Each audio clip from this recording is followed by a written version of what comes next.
Olá, muito boa noite Celso. Boa noite, Michele Janela. Bem-vindo ao nosso plantão da saúde coronavírus, com muita informação de qualidade para você que está em casa.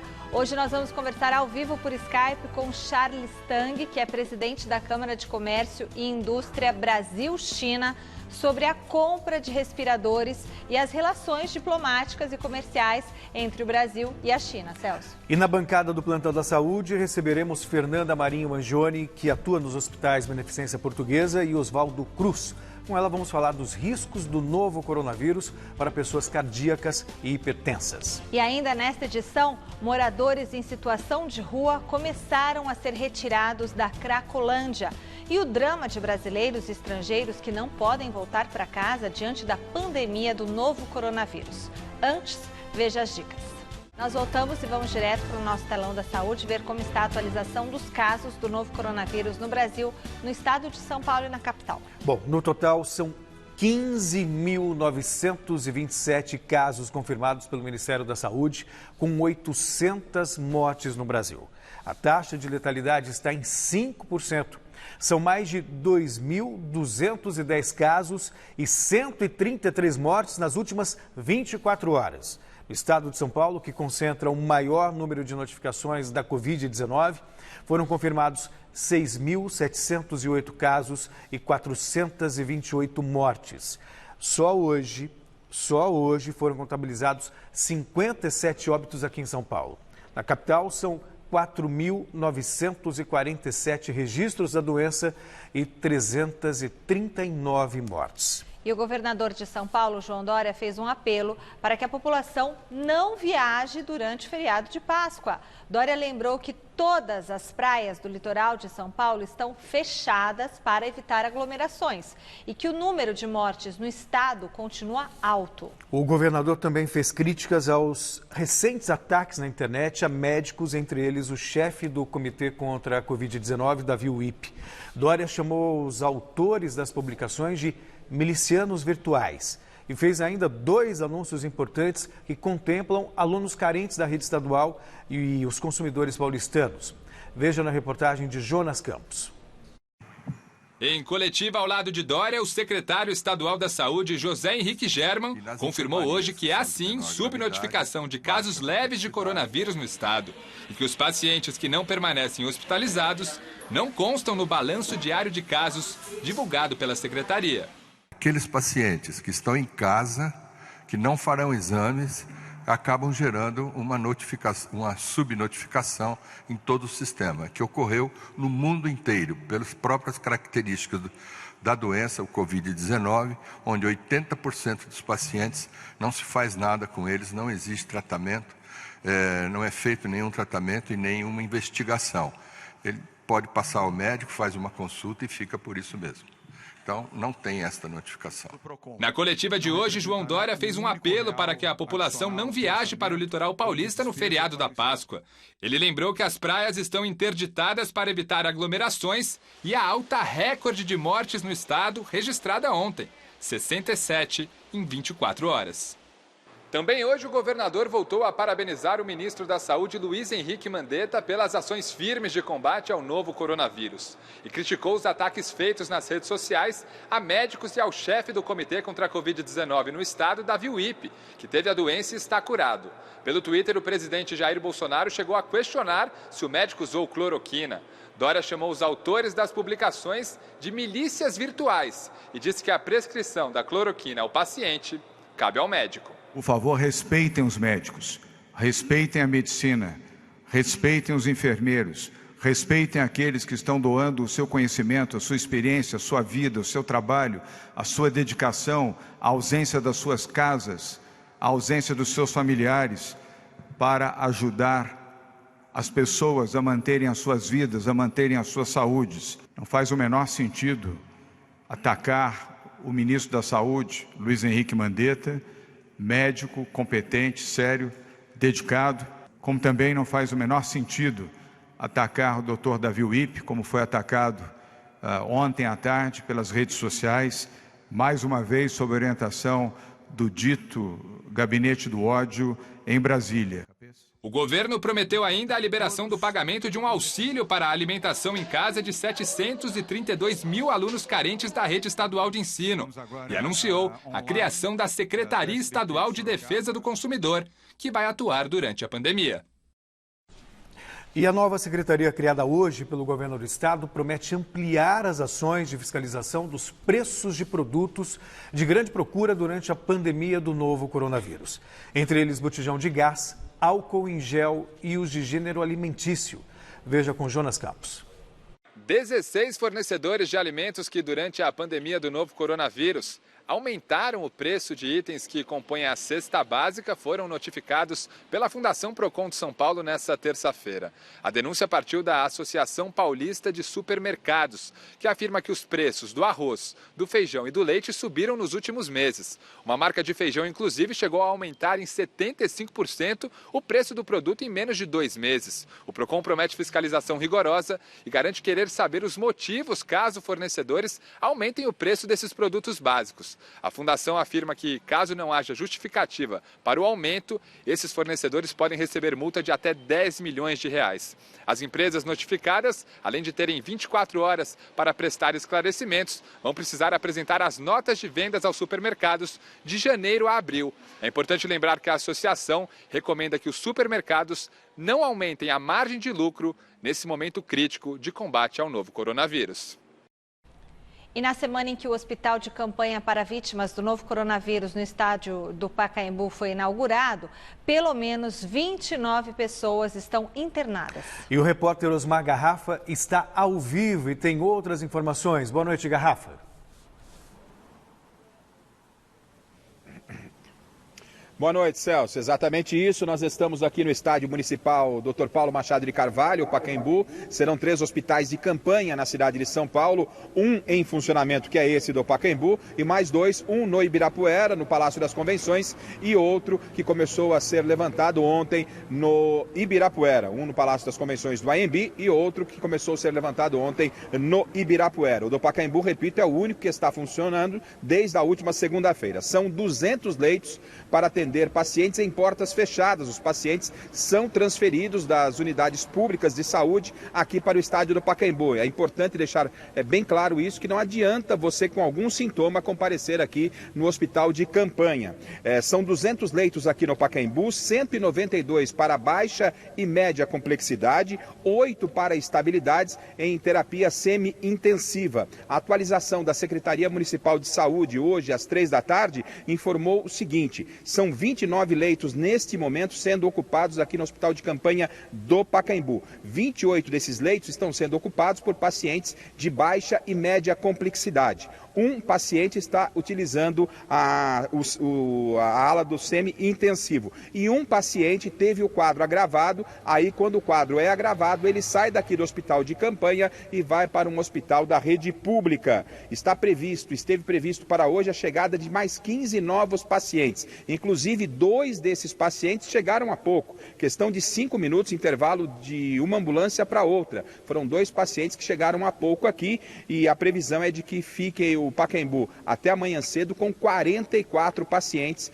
já ocupando leitos dos 200 que estão à disposição. Só confirmando a informação, 200 leitos aqui no estádio do Pacaembu, já em atividade, já em funcionamento.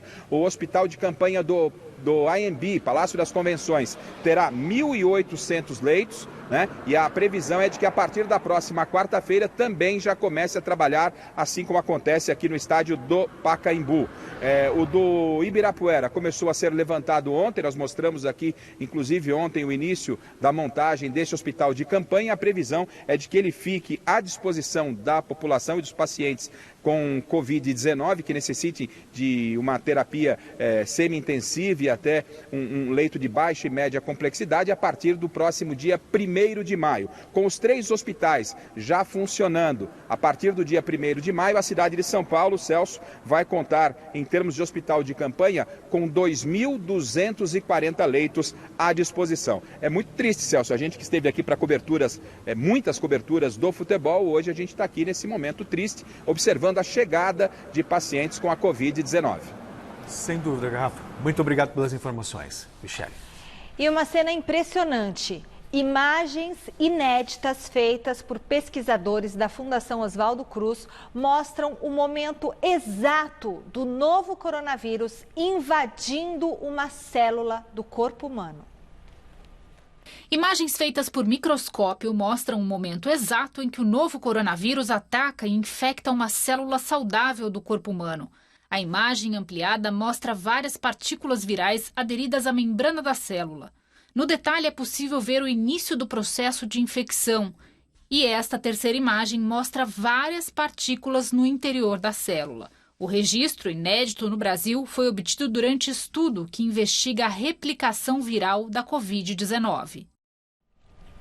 Quem sai não entra, quem entra não sai. Essa é a situação de mais de 6 mil brasileiros que estão fora do Brasil sem conseguir voltar para casa. Mas a situação inversa também é real. É grande o número de estrangeiros no país que não podem fazer o caminho de volta. O repórter José Paes ouviu as histórias de quem passa por essa dificuldade. Veja na reportagem. A viagem de carro da Simone e do Eduardo pela Namíbia, país no sudoeste da África, passou de sonho a pesadelo em poucos dias. Nós chegamos aqui na Namíbia no dia 16 de março, e aí na quinta-feira passada... Dia 26. Nós ficamos sabendo dia 26 Nós ficamos sabendo do lockdown. Os dois faziam um passeio pelo Parque Nacional Etosha, no noroeste do país, quando receberam a notícia de que a Namíbia havia decretado estado de emergência por causa do novo coronavírus.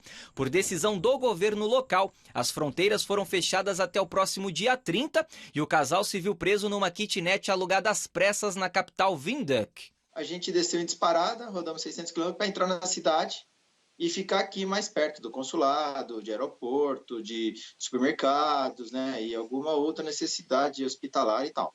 De acordo com um relatório elaborado pelo governo federal, mais de 6 mil brasileiros estão no exterior sem conseguir voltar para o Brasil. A Simone e o Eduardo têm pressa para deixar o continente africano.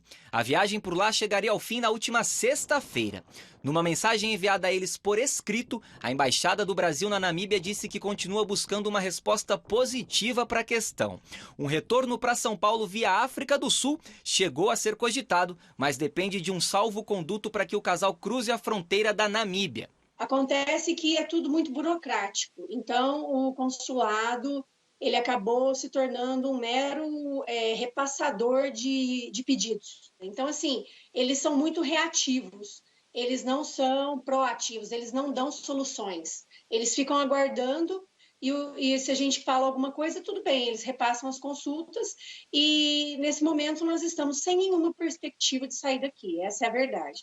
O Plantão da Saúde entrou em contato com o Ministério das Relações Exteriores para saber a posição oficial do órgão no caso. Segundo o Ministério, o cenário é extremo e excepcional e o Itamaraty não tem poder decisório sobre o fato. Ainda de acordo com o Ministério, o Brasil é obrigado por convenções internacionais a obedecer às leis do governo namibiano. A situação do casal de brasileiros é bem parecida com a do João. O corretor de imóveis de São Vicente, no litoral de São Paulo, foi surfar na cidade de El Cuco, em El Salvador, na América Central. Mas desde o dia 17 de março que ele não pode sair da pousada onde está hospedado por causa da quarentena no país. Ele deveria ter voltado para o Brasil no último dia 1º, mas só deve desembarcar por aqui no dia 6 de maio. Eu não tenho autorização da polícia para sair na rua.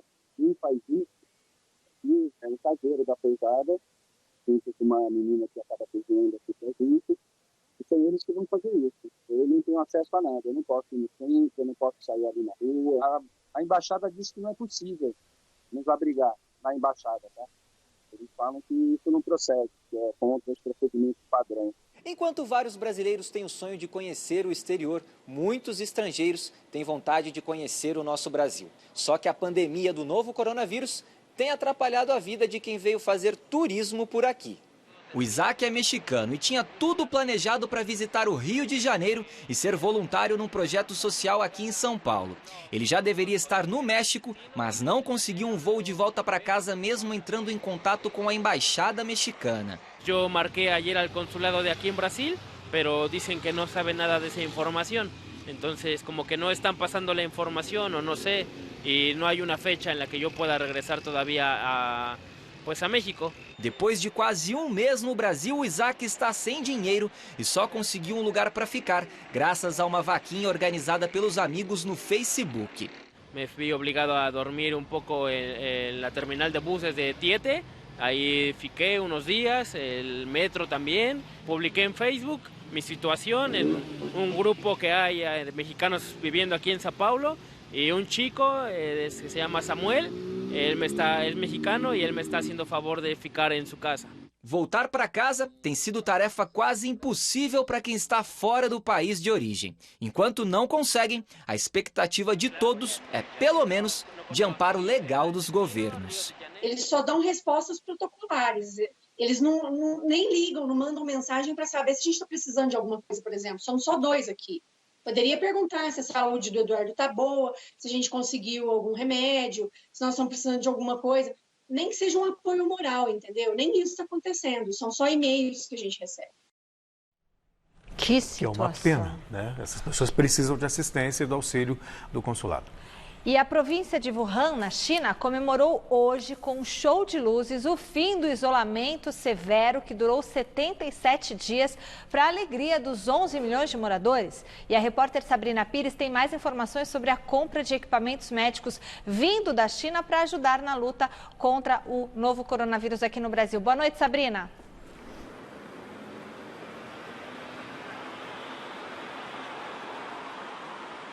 Oi, Michele, boa noite Celso, boa noite a todos. Olha, o ministro da Saúde, Luiz Henrique Mandetta, falou agora há pouco que as compras firmadas com a China não estão se confirmando e citou especificamente um carregamento com 15 mil respiradores que deveriam chegar em 30 dias e não vão mais. O governo vai continuar com processos de compras, mas esses processos não garantem as mercadorias aqui. O governo anunciou também que uma empresa, Magnamed, vai fazer respiradores aqui em território nacional, 6.500 respiradores até agosto. Então, pelo menos uma boa notícia, um alívio em meio às más notícias. Só que o Brasil não precisa só de respiradores, precisa também de outros materiais, especialmente máscaras. E o governo está instalando uma verdadeira operação de guerra para trazer 240 milhões de máscaras da China para cá. E como é que vai funcionar isso? Eles vão contratar até 50 aviões comerciais para que essas máscaras cheguem rápido e também elas possam não parar em alguns determinados países. Isso porque aconteceu um episódio, um avião com máscaras, com respiradores comprados pelo governo da Bahia, parou para reabastecer nos Estados Unidos, no aeroporto de Miami, e acabou retido pelo governo e o contrato da empresa chinesa com o governo da Bahia acabou cancelado. Então, o que o governo também está fazendo agora é pensando onde os aviões comerciais contratados para buscar essas máscaras, eles vão abastecer. Eles querem evitar Estados Unidos e Europa por causa da pandemia nesses lugares. Agora, fora a questão comercial, também tem atritos diplomáticos. O ministro da Educação, Abraham Weintraub, colocou no último sábado um Twitter dando a intenção, falando que a China estava se beneficiando dessa crise mundial. Ele acabou retirando essa mensagem e também o governo não fez nenhum pronunciamento, não pediu desculpas. E o filho do presidente Jair Bolsonaro, o deputado Eduardo Bolsonaro, do PSL, também acabou colocando uma mensagem na internet falando que quem causou toda essa pandemia foi a China. Então, atrito diplomático e crise mundial, principalmente comercial, todo mundo querendo comprar os produtos da China e o Brasil com falta de material hospitalar para a proteção dos nossos profissionais. Esse é o cenário de hoje. Voltamos com vocês, Michele e Celso. Obrigada, Sabrina. Obrigado, Sabrina. As relações diplomáticas e comerciais Brasil-China e a questão da compra de respiradores pelo Brasil é justamente o assunto da nossa primeira entrevista do dia, ao vivo por Skype, com Charles Tang, que é presidente da Câmara de Comércio e Indústria Brasil-China. Presidente, obrigado por falar com a gente aqui no Plantão da Saúde sobre essas questões tão relevantes para a população. E a minha primeira pergunta é justamente nesse sentido. Esse mal-estar diplomático que chegou a se instalar com algumas declarações do ministro da Educação, Abraham Weintraub, e do filho do presidente, Eduardo Bolsonaro, podem prejudicar o Brasil no recebimento de equipamentos tão essenciais à vida, como os respiradores e materiais de proteção aos médicos? Boa noite. Tudo bem? Como é que está?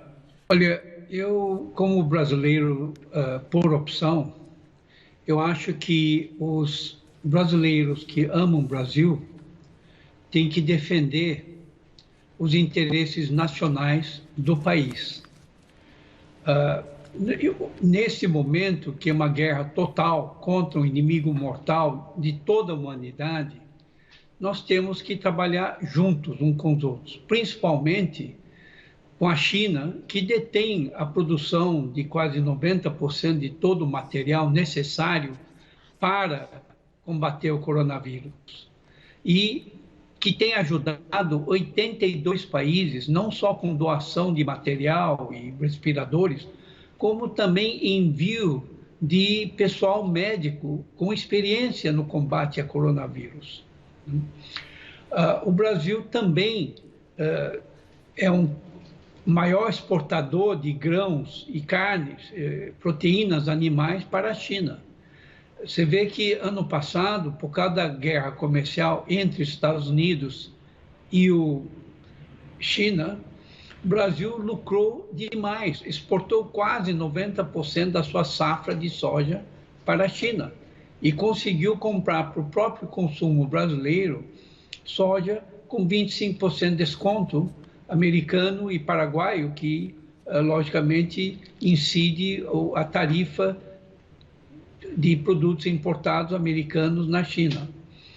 Então, não só isso, mas como na pior fase da crise econômica do Brasil, 3 anos atrás, a China investiu mais de 20 bilhões de dólares no Brasil. A China montou um fundo de investimentos imobiliários, de infraestrutura, digo, de 20 bilhões de dólares, onde 15 bilhões era contribuição chinesa. E no fundo do poço, quando a Petrobras estava no fundo do poço, a China emprestou mais 15 bilhões de dólares para a Petrobras, em cima dos 5 bilhões que já tinha emprestado. Então, eu acho que os brasileiros que realmente são patriotas e amam o Brasil têm que defender os interesses nacionais do Brasil. Nações não têm amizades, nações têm interesses nacionais que dirigem suas amizades, né? Então, eu não compreendo por que essa luta, esse problemas com a China, que só tem ajudado e que o Brasil necessita da ajuda deles para combater esse inimigo mortal. Com certeza. Senhor Charles Tang, que é presidente, né, da Câmara de Comércio e Indústria Brasil-China. Senhor Charles, como que o Brasil pode fazer para lidar até contra os Estados Unidos, que estão comprando aí todas as máscaras, todos os respiradores da China? A gente tem alguma chance de conseguir alguns equipamentos de lá? Porque já vimos que não podemos ter aviões parando nos Estados Unidos porque eles acabam apreendendo os materiais. O senhor tem alguma ideia de como nós, brasileiros, vamos poder também receber esses equipamentos que a China está tentando comercializar com o Brasil? A Câmara Brasil-China, que eu presido, a Câmara de Comércio e Indústria Brasil-China, nós estamos ajudando. Nós estamos ajudando a colocar os produtos necessários no Brasil.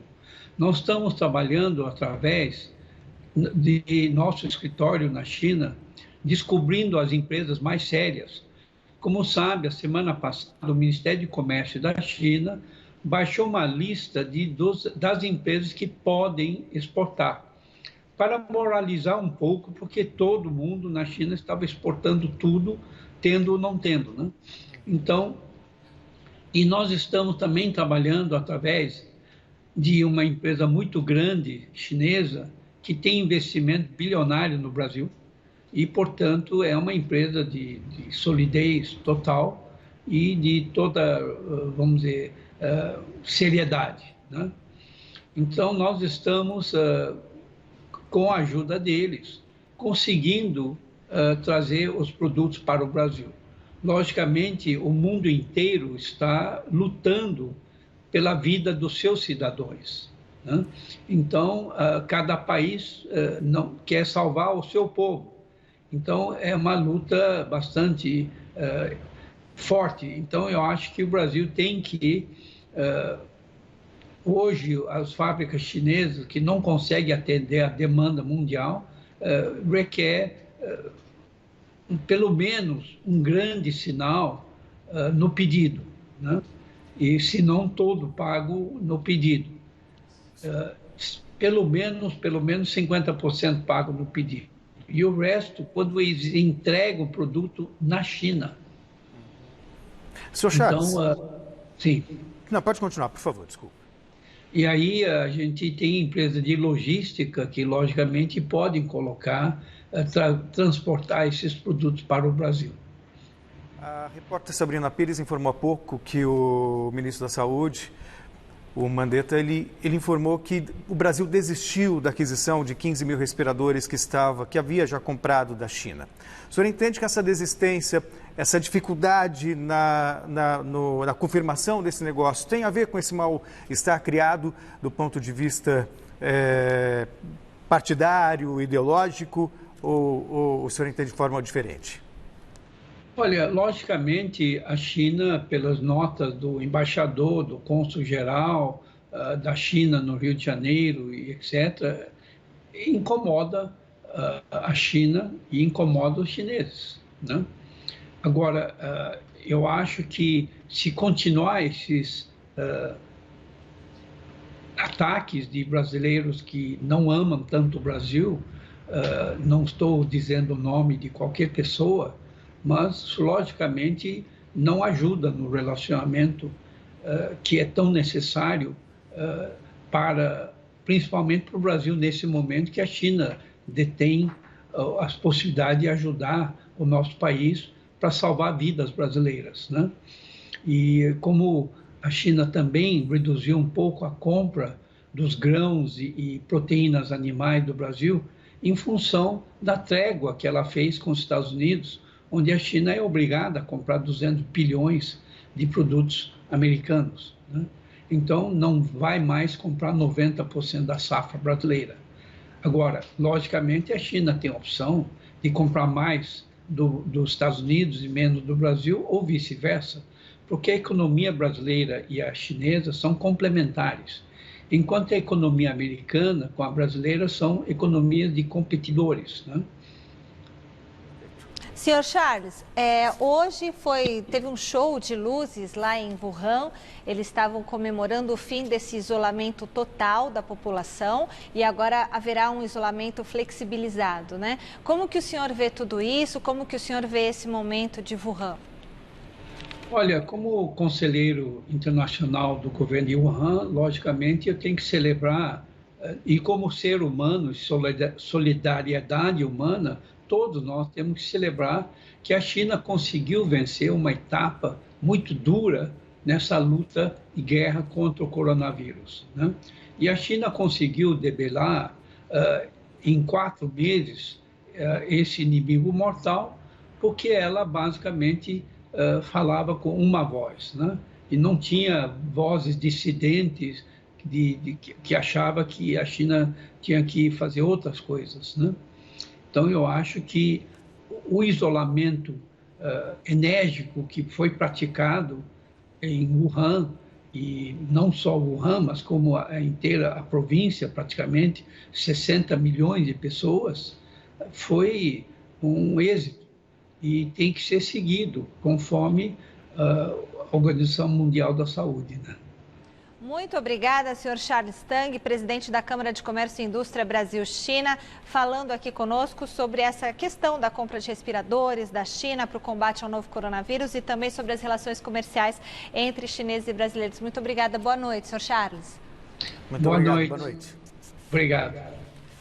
Dia atípico na Cracolândia, no centro de São Paulo. Moradores em situação de rua que vivem aglomerados na região começaram a ser retirados hoje por equipes da prefeitura. A medida gerou a revolta de grupos contra a violência policial na Cracolândia.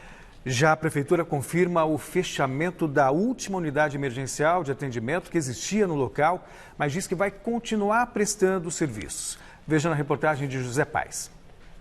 Movimento intenso nas ruas da Cracolândia hoje pela manhã. O vai e vem de moradores e de ônibus denunciava a orientação da prefeitura para que todos deixem a região, conhecida pelo fluxo constante de usuários de droga.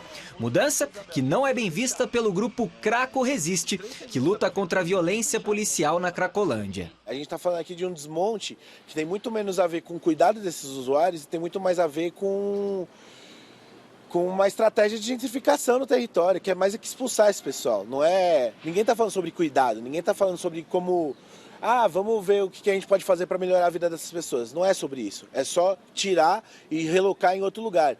Conforme anunciou a prefeitura, as mudanças fazem parte do programa Redenção, implantado em 2017. Agora, os serviços de atendimento vão ser prestados fora dos arredores da Luz, onde está concentrada a população em situação de rua e o chamado fluxo de usuários de droga. A 3 quilômetros da Cracolândia, no bairro do Glicério, vai ser aberto um novo serviço integrado de acolhimento terapêutico conhecido como CIAT. O equipamento pretende substituir o Atende, que será fechado na Luz, e receber até 200 pessoas por dia. O serviço vai oferecer café, almoço, jantar, higiene pessoal, atendimento técnico e será destinado a homens, mulheres e transexuais em situação de rua e dependência química. Segundo informou a prefeitura por nota, o objetivo é melhorar o atendimento no acolhimento e no tratamento da saúde da população de usuários de álcool e drogas em situação de vulnerabilidade e que já faz uso do serviço de atenção integral. Os usuários dos serviços deverão ser levados de van para os novos locais de atendimento. Na região da Luz, vão ficar apenas a Guarda Civil Metropolitana e a Polícia Militar. Mas, de acordo com a Craco Resiste, o fechamento da unidade do Atende na Luz vai deixar centenas de pessoas abandonadas justo no auge da pandemia do novo coronavírus. O Covid-19 está rolando, entende? E daí o que acontece? Essas pessoas que deveriam lavar a mão com frequência, não tem mais onde lavar a mão. Essas pessoas que deveriam se cuidar, se alimentar, tomar água com frequência para evitar maiores danos, porque aqui não existe quarentena. Ao pé da letra é isso, a gente está falando de genocídio da população preta, pobre e favelada de São Paulo, que está no centro de São Paulo, onde não deveria ter periférico. Em comunicado oficial enviado ao Plantão da Saúde, a gestão do prefeito Bruno Covas disse que as pessoas abordadas serão encaminhadas de maneira voluntária e humana ao CIAT Glicério.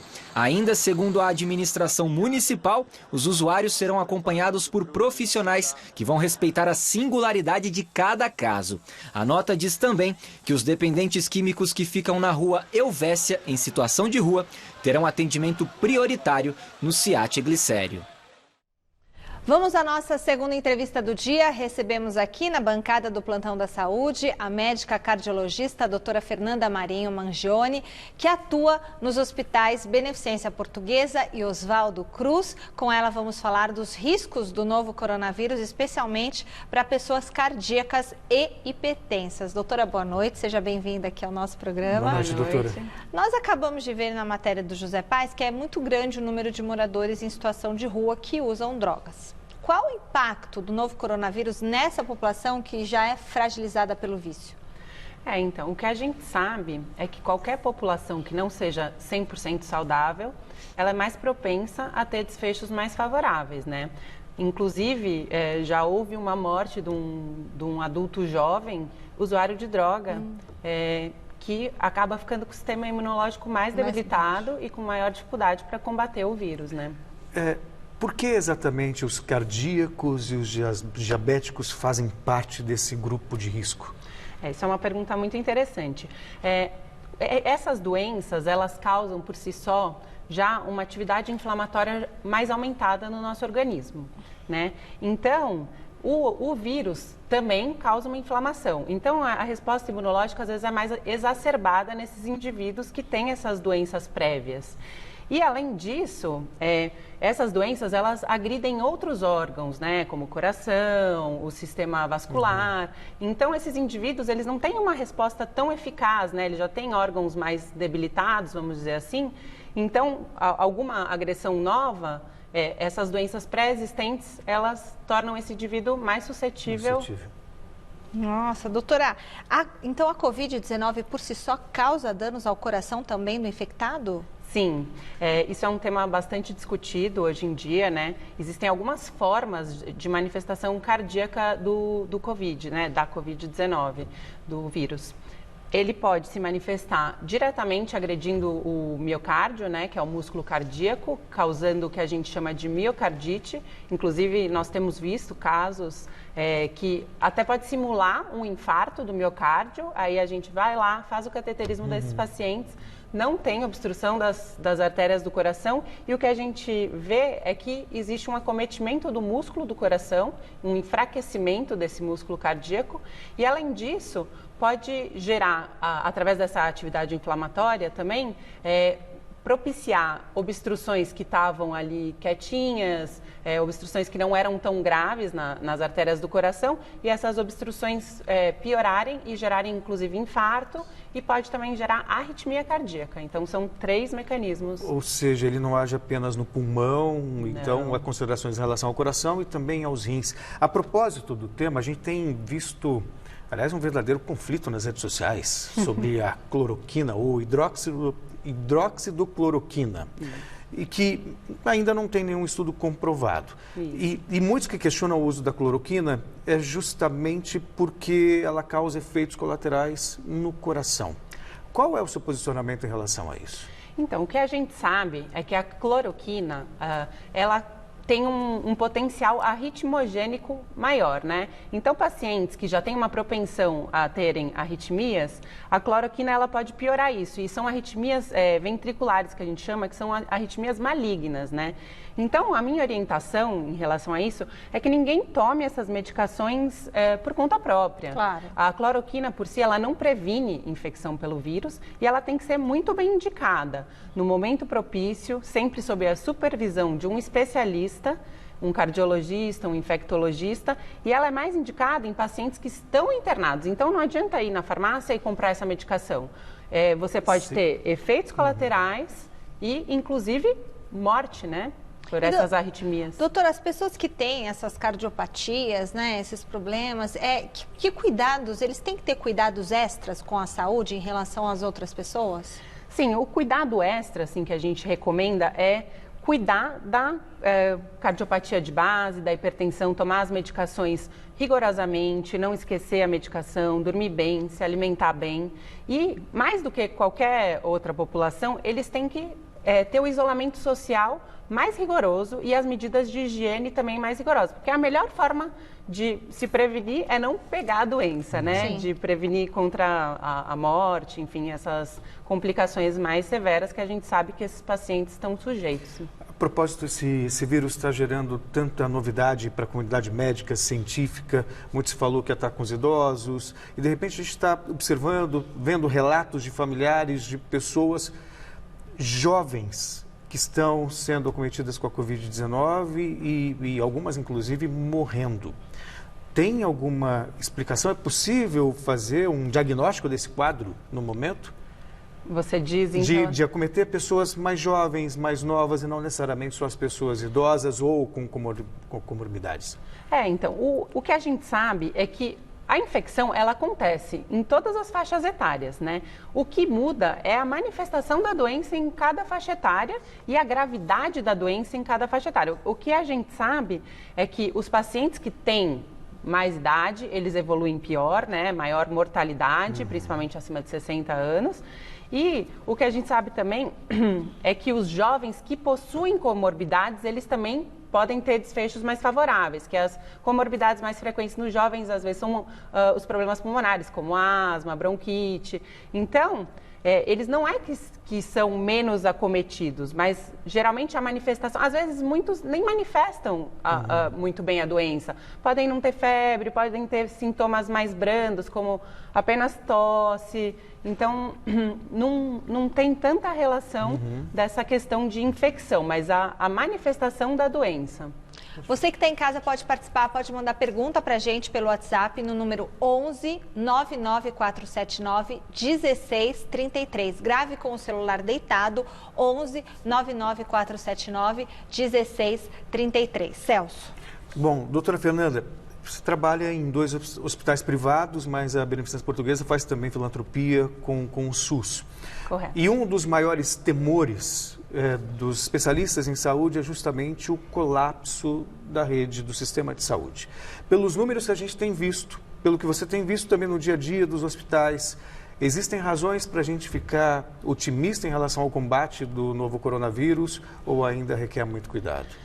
Eu acho que ainda requer bastante cuidado, né? Como vocês mesmos mostraram, a nossa curva ainda está ascendente e bem ascendente, né? A gente ainda não chegou nessa fase em que tem estabilização dos casos. E esse é o maior cuidado que a gente tem que ter para não ter o colapso do sistema de saúde, ou seja, todo mundo ficar doente ao mesmo tempo e a gente não ter leito de UTI, respirador, mesmo vaga de hospital, médicos capacitados para atenderem os pacientes. Então, por isso que o isolamento continua sendo a principal medida.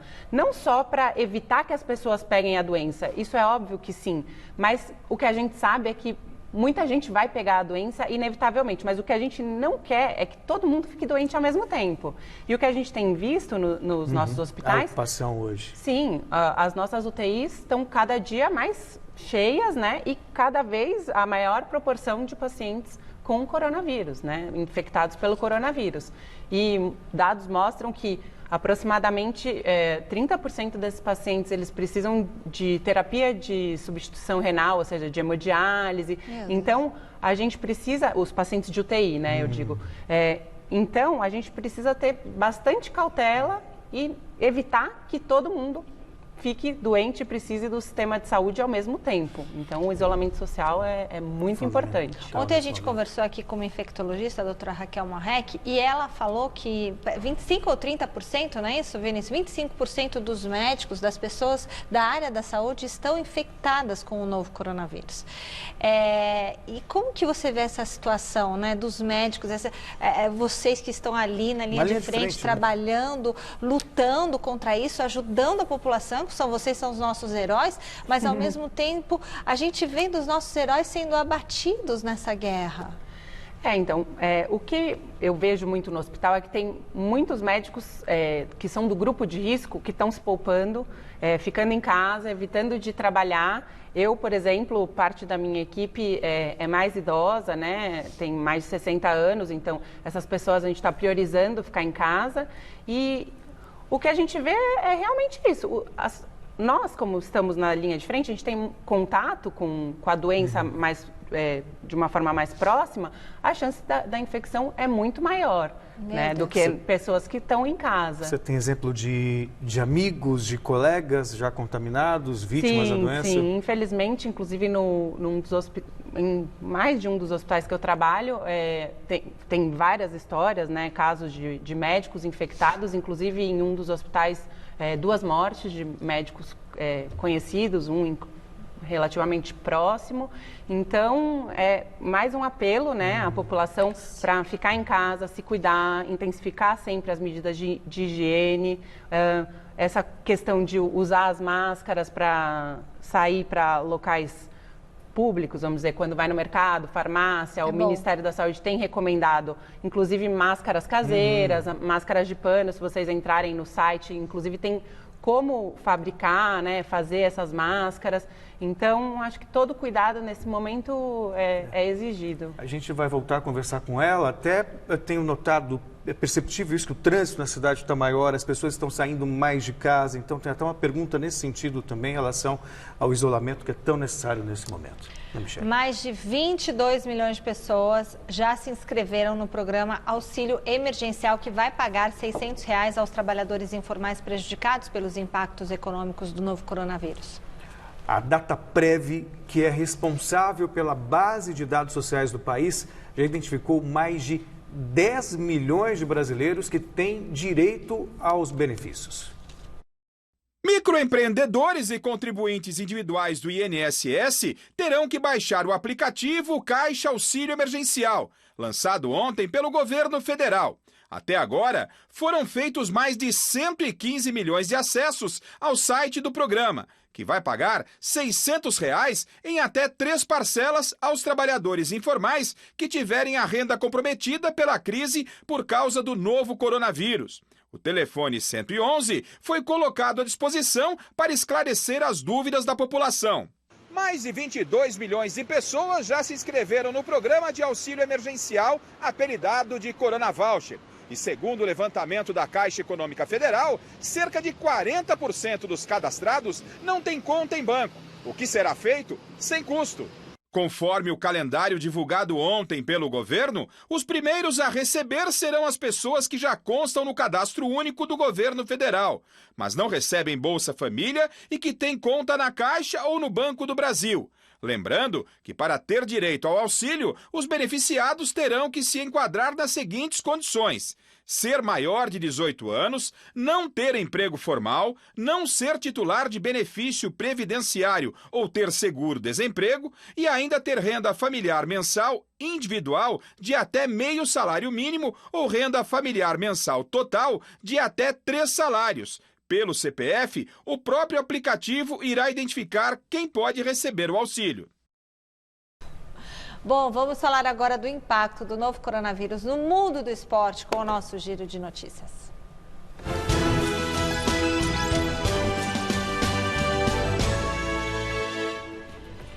Em meio ao avanço da pandemia do novo coronavírus em todo o mundo, crescem também as ações solidárias no esporte.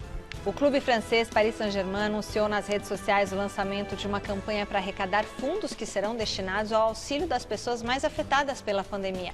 A iniciativa tem o objetivo de ajudar profissionais da área da saúde na linha de frente do combate à doença e grupos em condição de vulnerabilidade social, como moradores de rua, vítimas de violência doméstica e imigrantes. Os torcedores do PSG e demais interessados podem fazer doações de valores a partir de 5 euros.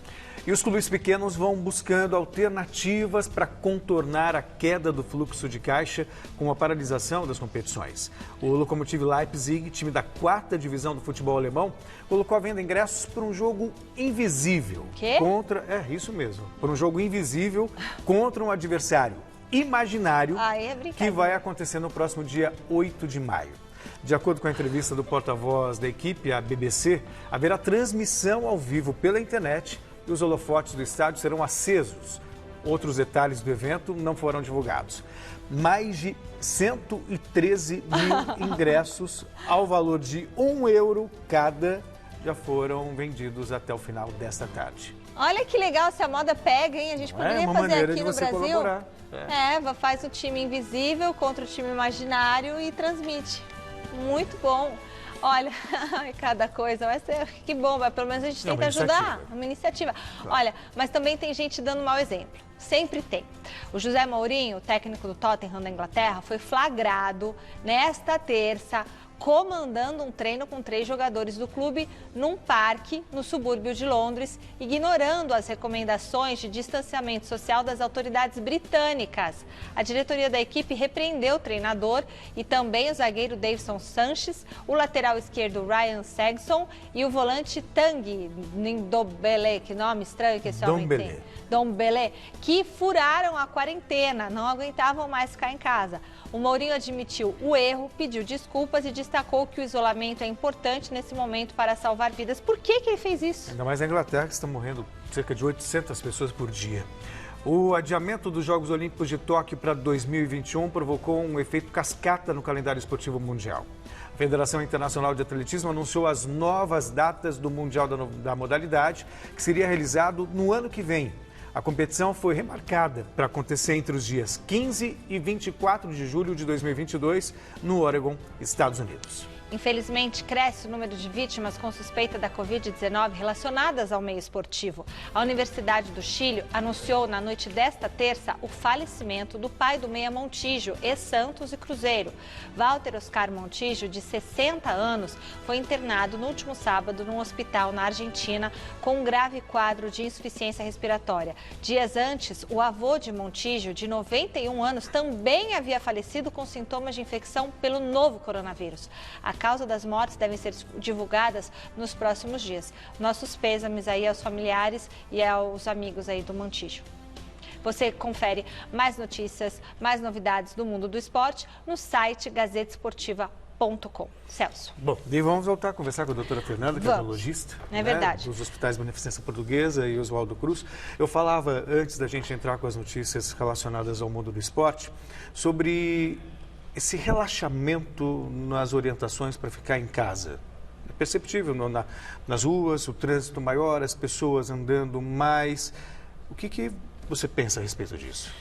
Isso não tem que acontecer de forma nenhuma, né? A gente tem que continuar com o isolamento rigoroso, porque a gente sabe que essa é a única forma da gente fazer com que essa curva pare de crescer, né? Porque senão em algum momento a população praticamente inteira vai ser contaminada. Então o isolamento é a principal medida para a gente conter a disseminação do coronavírus. Isso é uma lição que a gente aprendeu com o mundo inteiro. Então não é a cloroquina, esse é o melhor remédio? Infelizmente a gente ainda não tem um tratamento eficaz específico para o tratamento dessa doença, né? Todas as medicações que estão sendo usadas, elas derivam de medicações que são tratamento para outras doenças e que não tem um efeito comprovado, né, para a cura do coronavírus. Então, enquanto isso não acontece, a melhor forma de se prevenir é ficar em casa. Doutora, pelo que a senhora está vendo, já estamos aí, o quê? Um mês já nessa situação de isolamento? Um mês, mais ou menos? Não, de isolamento não. Quase um mês. Partimos para a terceira semana agora, essa semana. Essa é a terceira semana? Isso. Já parece a sexta, não é? As semanas estão mais longas. A senhora imagina que esse isolamento deva durar quanto tempo? Igual em Wuhan? Em Wuhan foi o quê? 4 meses? 77 dias, não é? Deu menos de 4 meses. E agora vem o isolamento flexibilizado. Então, quer dizer, as pessoas mais velhas, com diabetes, acima de 60 anos, essas pessoas com as comorbidades todas, elas têm que manter um isolamento por um período bem longo ainda, não? Sim, o isolamento tem que ser mais rigoroso. E a resposta para a sua pergunta, infelizmente, a gente não tem, né? Um mero achismo tudo isso. Mas é o que eu falei, a gente tem que aprender as lições que vieram dos países que tiveram a doença antes da gente, né? China, Itália, Espanha, enfim, a Europa inteira. Todos os países que tiveram essa contaminação mais precocemente do que a gente. Então, talvez sim, talvez sejam 4 meses. E talvez os mais idosos tenham esse período ainda mais prolongado, né? Porque por mais que diminua o crescimento ou, enfim, que se estabilize a contaminação, o vírus ainda vai estar circulando. Tem mensagem dos nossos telespectadores, vamos ver aí. Boa noite. Meu nome é Ana e eu gostaria de saber alguma coisa em relação ao problema para quem tem coagulopatia, hemofilia, essas coisas. Será que ela poderia falar algo a respeito?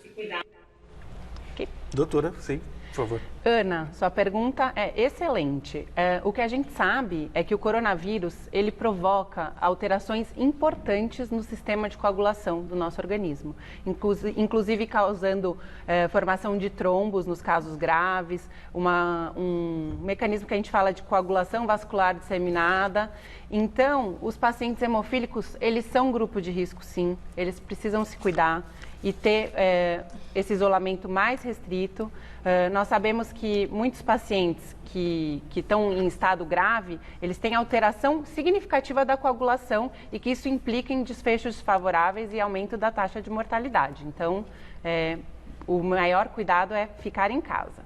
Doutora, você já falou sobre os riscos da cloroquina, benefícios também.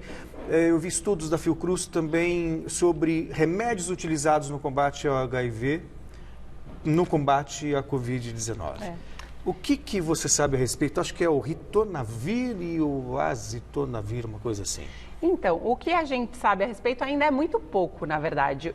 Todos os antivirais que existem, eles estão sendo testados nesse momento, né? Porque para combater o vírus a gente não tem um tratamento específico. Até então, os resultados ainda eles não são satisfatórios. Ainda precisam estudos randomizados, que a gente chama, para adotar algum tipo de protocolo. Por enquanto, a hidroxicloroquina parece o melhor tratamento para o coronavírus, mas ainda os antirretrovirais não tem nada, nenhuma recomendação específica, temos que aguardar ainda o resultado desses estudos mais especificamente. Bom mesmo vai ser quando chegar uma vacina, né, doutora? Com certeza. Nossa, a gente pode acreditar, será que no ano que vem vai ter uma vacina? Eu acredito acredito que sim. Eu acredito que a gente pode acreditar, sim. Muito obrigada. Olha, a doutora Fernanda Mangione é italiana. Olha que linda. Cardiologista intervencionista, atuante nos hospitais Beneficência Portuguesa de São Paulo e no Oswaldo Cruz. Obrigada aqui pela sua participação no programa. Obrigado pelos Muito obrigada pelo convite, foi um prazer. Pessoal, nosso Plantão da Saúde fica por aqui. A gente volta amanhã com mais informações para você que está em casa, cuidar da sua saúde, cuidar da saúde da sua família. Voltamos amanhã, portanto, uma boa noite para você. Até lá.